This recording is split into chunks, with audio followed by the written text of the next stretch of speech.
इतनी ड्रेस तो यहाँ किसी देश की हीरोइन ने भी नहीं बदली जितनी इस देश के प्राइम मिनिस्टर ने बदली है। इतनी तो हम जयललिता क्या सुनते थे, इतने सैंडल हैं उसके पास, इतने फलाना है, ऐसा हम खबरें सुनते थे। वकील समाज में चर्चा होती है, यार कमाल ही कर दिया, ये फिल्म के हीरो हैं या देश के प्राइम मिनिस्टर हैं। मेरा संबंध रहा है, बीजेपी से भी रहा, संघ आरएसएस से भी रहा है। अरे भाई हम ज़्यादा जिम्मेवारी ये देश सोच रहा था, ये लोग बहुत अच्छा काम करें, नैतिकता पे काम करेंगे, चरित्र निर्माण का काम जो आरएसएस कहती है वो करेंगे। मणिपुर में हिंसा होती है, प्राइम मिनिस्टर बोलता नहीं, और यही प्राइम मिनिस्टर मनमोहन को मौनी बाबा बोलता है। अरे मनमोहन तो लाख दर्जे बेहतर था आपसे। और अपोजिशन को मैं इसलिए बधाई देता हूँ, अब अपोजिशन का कम से कम डर निकल गया है। ईडी से, इनकम टैक्स से, अब इनको लगा करो, तुमने जितना सीज करना है प्रॉपर्टियाँ कर लो, जेल भेजना भेजो, ये एक भय निकल गया। अब जब भय निकल जाता है, भय से रहित आदमी हमेशा लड़ाई जीतता है। वो लोगों की भावनाओं के साथ खेलते हैं। मैं गरीब हूँ, मैंने चाय बेची है, मेरी माँ ने दूसरे के घरों में काम किया है। अरे हमारी माँ क्या कर रही हैं, हमारे बच्चे क्या कर रहे हैं, इस देश को जलील कर रही हैं सरकारें। ट्रेन का नाम है, उसका तुमने नाम रख दिया गरीब रथ, हर आदमी जलील होता है उसमें बैठने में, उसका नाम बदला जाए। तुम बार बार प्रधानमंत्री मुफ्त योजना, अरे मुफ्त का राशन खाने वाला जलील होता है, उसको कहो मदद।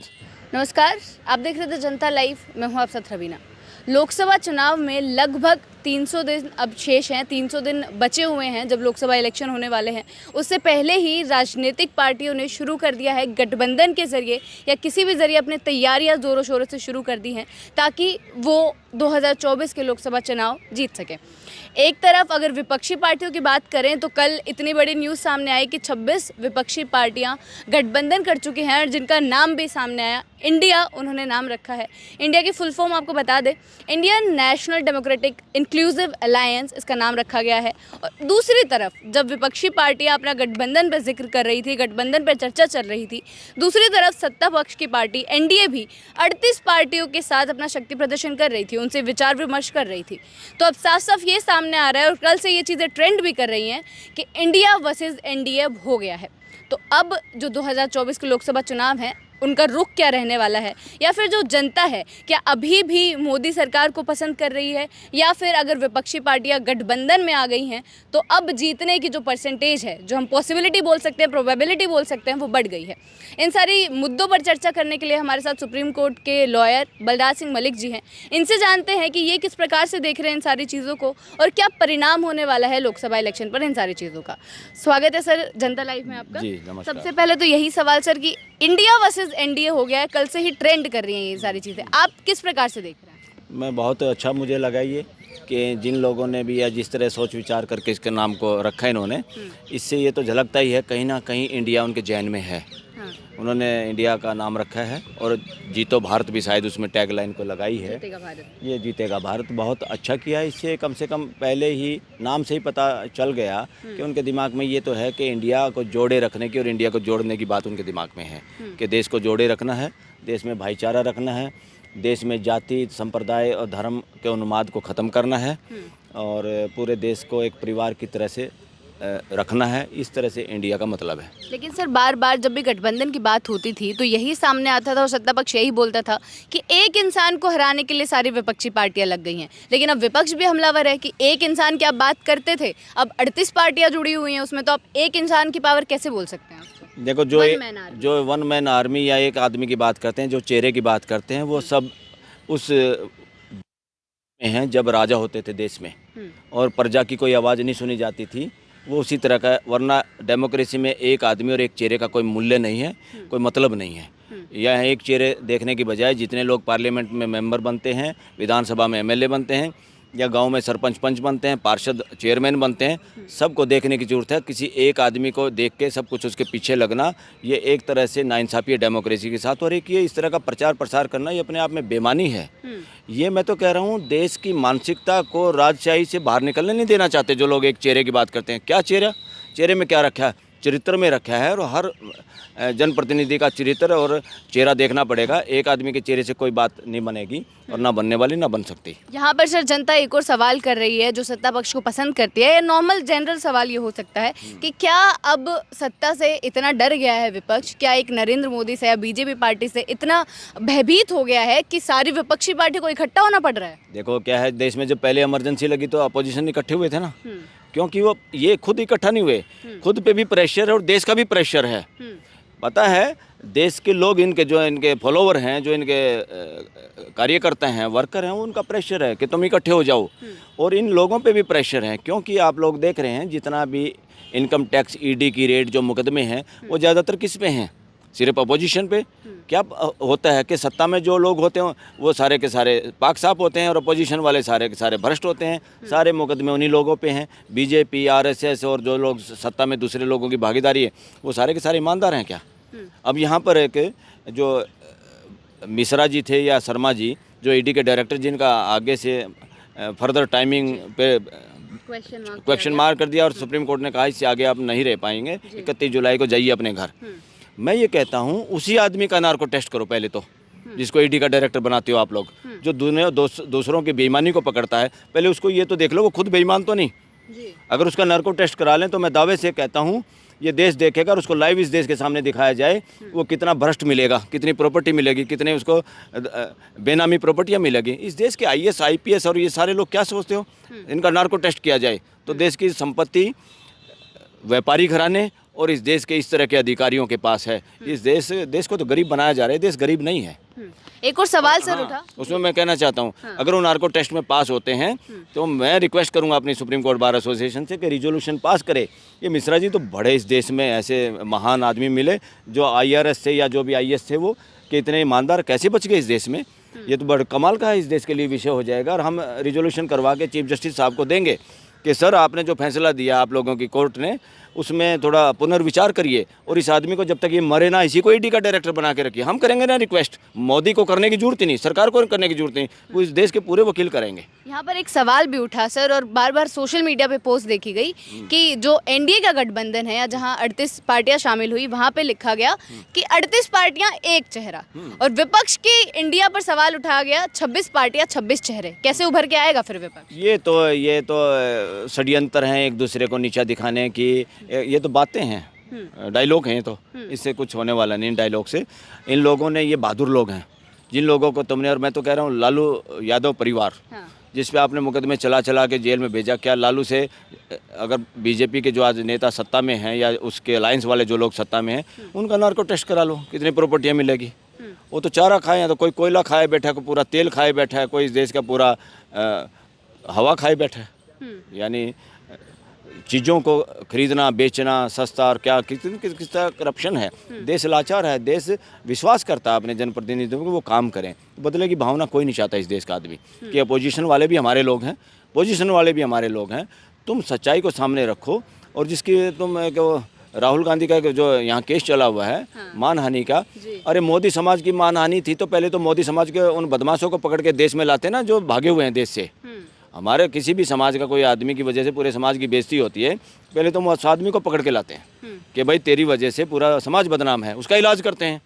यहाँ उसका इलाज करने की बजाय वो अकेले उसके मुकदमा चला के इस तरह से मानहानि समझोगे तो देश का हर आदमी, पिता पुत्री पे, भाई भाई पे, पड़ोसी पे मानहानि के मुकदमे बढ़ जाएंगे इस देश के अंदर। इस तरह सजा होने लगी तो बोलने के आज़ादी बचेगी नहीं, देश बचेगा क्या, डेमोक्रेसी बचेगी क्या? ये चेहरे वेरे की कोई बात नहीं। ये तो अब फ्रस्ट्रेशन अब दिखाते हैं, क्योंकि अब बीजेपी को किसी भी सूरत में लग रहा अब तुम्हारी हार होगी।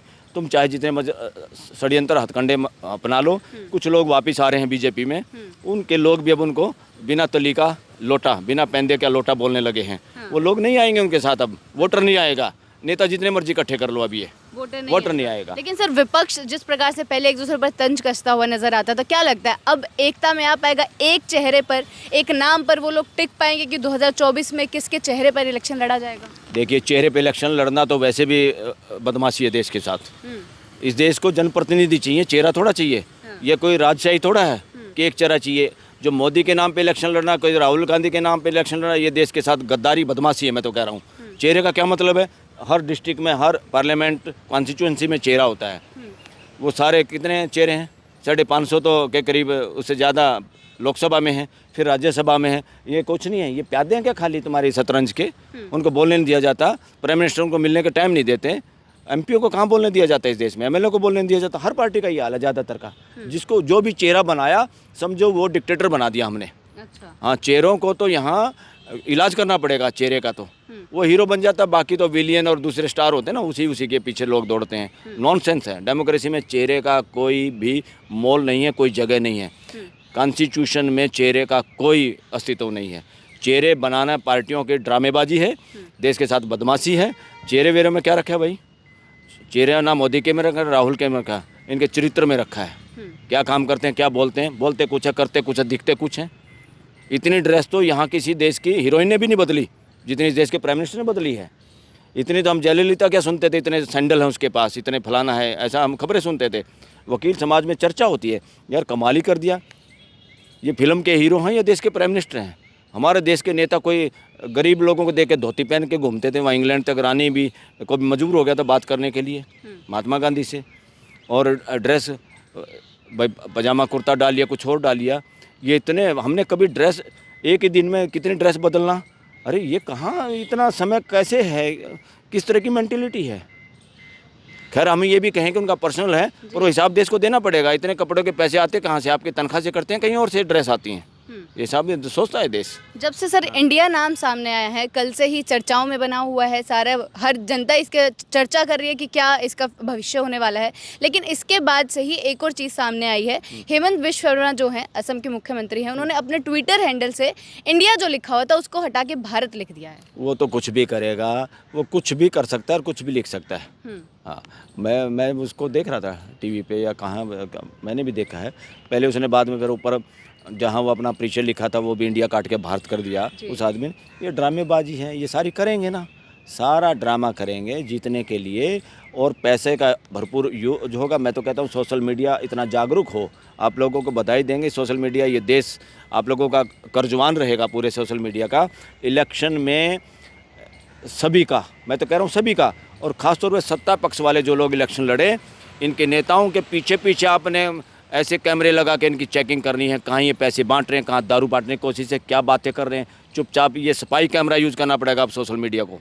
पूरे सोशल मीडिया के पास स्पाई कैमरा होना चाहिए, और एक्सपोज कर दो इस देश की गंदी राजनीति को। जी, एक आखिरी सवाल से सर खत्म करेंगे। अखिलेश जी का ट्वीट आया और काफ़ी मजाकिया अंदाज में उन्होंने सत्ता पर कंच कसा, और उन्होंने बोला कि 38 पार्टियां तो शामिल थी, 2 और शामिल कर देते 40 हो जाती। उसके आगे कहावत तो आप सबने सुनी होगी। हाँ, कहावत तो यही है, अली बाबा 40 चोर।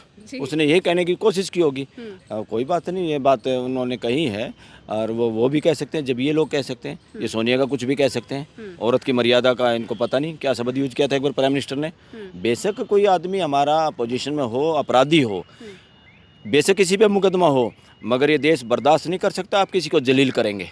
आप अपोजिशन के हर लीडरों की जमानत का विरोध करते हो, बार बार उनको जलील करते हो, दिल्ली के उप मुख्यमंत्री के गले पे हाथ रखवाते हो पुलिस से, और वो सत्येंद्र जैन की जमानत का बार बार विरोध करते हो। वो मरने वाला हो रहा था। अरे भाई, जो देश का पैसा है, जिसने खाया है उसकी प्रॉपर्टी सीज करो। देश को तो वो पैसा चाहिए और उनके ऊपर मुकदमा चाहिए, पर देश ये नहीं चाहता तुम जमानत उसको अंदर, कोई मरने को उसका इलाज चाहिए, किसी की पत्नी बीमार उसको जमानत चाहिए। क्यों? Bail is the rule, jail is exception. आप ऐसा नहीं कर सकते। हम जलालत नहीं चाहता, देश जलालत नहीं चाहता, देश इलाज चाहता है कि भ्रष्ट अगर कोई भ्रष्टाचार में शामिल है उसका इलाज करो, उस पर कानून कार्रवाई करो। और जो लड़कियों के पैरों पे जूता रखा, और जिस एमपी ने जो रक्षक भक्षक बना कुश्ती फेडरेशन का, वो ब्रिजभूषण, उसको तुमने पुलिस ने आज तक नहीं पकड़ा। उसके साथ इस तरह व्यवहार करते हैं जैसे एक कहावत में वैसे करते हैं। रफ एंड टफ लैंग्वेज में यूज़ करूँगा यहाँ पे, अगर क्योंकि एक थोड़ा मैसेज जल्दी जाएगा। जैसे हम अपने दामाद की, कोई भी अपने दामाद की सेवा करता है, इस तरह आभास हो रहा है। ये गलत है, ये देश देख रहा है सब कुछ। एक ही उसमें कितनी तरह का कानून लागू करोगे? कोई आदमी आपके लिए, और वो क्यों? क्योंकि वो सत्ता में शामिल है, उसके साथ तो ये इलाज है। और जो सत्ता में शामिल नहीं है, किसी और पार्टी ने, जनता ने बनाया उसको भी, कोई उप मुख्यमंत्री, उसके साथ कैसे ट्रीटमेंट कर रहे हो? उसकी पत्नी बीमार है, तुम उसको बेल नहीं देने दे रहे, बार बार विरोध करते हो, और उसकी बेल का आपने विरोध नहीं किया, 2 दिन का इंटरिम रिलीफ भी आपने दिलवा दिया। अरे क्या बदमाशी है! तुम्हारे बाप की बपोती नहीं है किसी के भी, ना मेरी, ना किसी प्राइम मिनिस्टर की, ना किसी राहुल गांधी की, ना। ये पूरा देश 130 करोड़ लोगों का परिवार है, हमें परिवार के तरीके से व्यवहार करना चाहिए। चेहरा वेरा कोई, परिवार में कौन चेहरा होता है? परिवार में एक आदमी की भी कदर नहीं होगी, परिवार में भयंकर युद्ध होगा। सर आपने जलीलत की बात की, आपने बोला कि जलील करते हैं, लेकिन प्रधानमंत्री तो खुद गिनवाते हैं कि उनको कितनी बार गालियां दी गई हैं। भाषण में पूरा बताते हैं जनता को कि मेरे को इतनी बार गाली देता है विपक्ष, लगातार मेरे खिलाफ इतने कटु शब्दों का इस्तेमाल करता है। उनको बताने की जरूरत नहीं, वो तो इसमें लोगों की हमदर्दी लेना चाहते हैं। जो लोग बोल रहे हैं देश पूरा सुनता है, उनको बताने की जरूरत नहीं कौन गाली दे रहा है। वो एक सोनिया को क्या कह रहे हैं, एक प्राइम मिनिस्टर को, एक आदमी को इस तरह से कि औरत को कहना चाहिए था क्या शब्द यूज़ किए थे उन्होंने? बहुत बार भी वो क्या शब्द को यूज़ करते हैं। वो लोगों की भावनाओं के साथ खेलते हैं। मैं गरीब हूँ, मैंने चाय बेची है, मेरी माँ ने दूसरे के घरों में काम किया है। अरे हमारी माँ क्या कर रही हैं, हमारे बच्चे क्या कर रहे हैं? इस देश को जलील कर रही हैं सरकारें। ट्रेन का नाम है, उसका तुमने नाम रख दिया गरीब रथ। हर आदमी जलील होता है उसमें बैठने में, उसका नाम बदला जाए। तुम बार बार प्रधानमंत्री मुफ्त योजना, अरे मुफ्त का राशन खाने वाला जलील होता है, उसको कहो मदद। जैसे परिवार में एक हर सदस्य की मदद करता है, जो बेटा कमज़ोर होता है बाप उसको ज़्यादा फेवर करता है ताकि ये बेटा भी बराबर हो जाए, वो हमारी मदद है, नैतिक जिम्मेवारी है। वो मुफ्त का राशन नहीं है, ये शब्द मिटाने चाहिए। ये इस तरह कर करके गरीबों को साथ सहानुभूति लेने के लिए कि जैसे मैं ही आप लोगों को, और देश में गरीबी रेखा के नीचे जाने वाले लोगों की संख्या बढ़ रही है। कहाँ डेवलपमेंट हुई भाई? सड़क बनाने से देश में लोग गरीबों की संख्या अगर बढ़ रही है तो क्या डेवलपमेंट हुई? देश में भाईचारा अगर कम हो रहा है तो क्या डेवलपमेंट हुई? क्या करेंगे? सड़क बना दी हाईवे और जहाज बना दिया उड़ने के लिए। उस सड़क पे रात को हम चल नहीं सकते क्योंकि हिंदू मुसलमान हो रहा है, मराठा नॉन मराठा हो रहा है, बैकवर्ड शेड्यूल कास्ट हो रहा है। क्या करोगे? देश को छोड़ोगे कि नहीं छोड़ोगे? और फिर कहते हो जाते हो भाषण लच्छेदार देते हैं और काम सारे वो उल्टे करते हैं जो करने नहीं चाहिए। और मैं तो कह रहा हूँ ज़्यादा मुझे इसलिए आया क्योंकि मैं तो खुद, मेरा संबंध रहा है बीजेपी से भी रहा, संघ आरएसएस से भी रहा है। अरे भाई हम ज़्यादा जिम्मेवारी, ये देश सोच रहा था ये लोग बहुत अच्छा काम करें, नैतिकता पे काम करेंगे, चरित्र निर्माण का काम जो आरएसएस कहती है वो करेंगे। मणिपुर में हिंसा होती है, प्राइम मिनिस्टर बोलता नहीं, और यही प्राइम मिनिस्टर मनमोहन को मोनी बाबा बोलता है। अरे मनमोहन तो लाख दर्जे बेहतर था आपसे। मनमोहन जी तो विदेश में जाते थे, बताते किस लिए जा रहे हैं, आने के बाद बताते थे कि क्या किया हमने वहाँ पे। तुम तो छुपते हो। देश का चोर वो जो देश के जनरल मीडिया और सोशल मीडिया के सामने आके बात नहीं कर सकता, वो सब देश के चोर हैं। तो अभी 2024 में सर जो एनडीए वर्सेस इंडिया हो गया है, देश के प्राइम मिनिस्टर से, देश के गृह मंत्री से, जिसके हाथों में सत्ता है, ट्रांसपेरेंसी चाहता है देश, स्पष्ट चाहता है बातों को, बदले की भावना नहीं चाहता। तुम लोगों को जलील मत करो, जो लोग गलत काम करें उन पर मुकदमे चलाओ। और अपोजिशन को मैं इसलिए बधाई देता हूँ, अब अपोजिशन का कम से कम डर निकल गया है। ईडी से, इनकम टैक्स से, अब इनको लगा करो, तुमने जितना सीज करना है प्रॉपर्टियाँ कर लो, जेल भेजना भेजो। ये भय निकल गया। अब जब भय निकल जाता है, भय से रहित आदमी हमेशा लड़ाई जीतता है। अब अपोजिशन का भय निकल गया और नाम पता नहीं कैसे अकल आई उनको, किसने ये समझदारी है, कैसे डिस्कशन करके नाम जो रखा, पूरा देश इसको अप्रिशिएट कर रहा है। चलिए बहुत बहुत शुक्रिया आपका। तो बलराज सिंह मलिक हमारे साथ मौजूद थे। जिस प्रकार से कल से ही ये चीज़ें सामने आ रही हैं कि इंडिया वर्सेस एनडीए हो गया है, वही लगातार हम आप तक पहुंचाने की कोशिश कर रहे हैं कि जो इलेक्शंस होने वाले हैं उसमें अगर इतने बड़े गठबंधन आमने सामने होंगे तो काफ़ी दिलचस्प तो रहेगा ही, लेकिन देखना ये भी ज़रूर रहेगा कि क्या दोबारा से बीजेपी सत्ता में वापसी करती है या फिर ये जो गठबंधन हुआ है उसका असर कहीं ना कहीं जनता में देखने को मिलेगा। जनता के मुद्दे इसी प्रकार आप तक पहुँचाते रहेंगे, बने रहे हमारे साथ। शुक्रिया।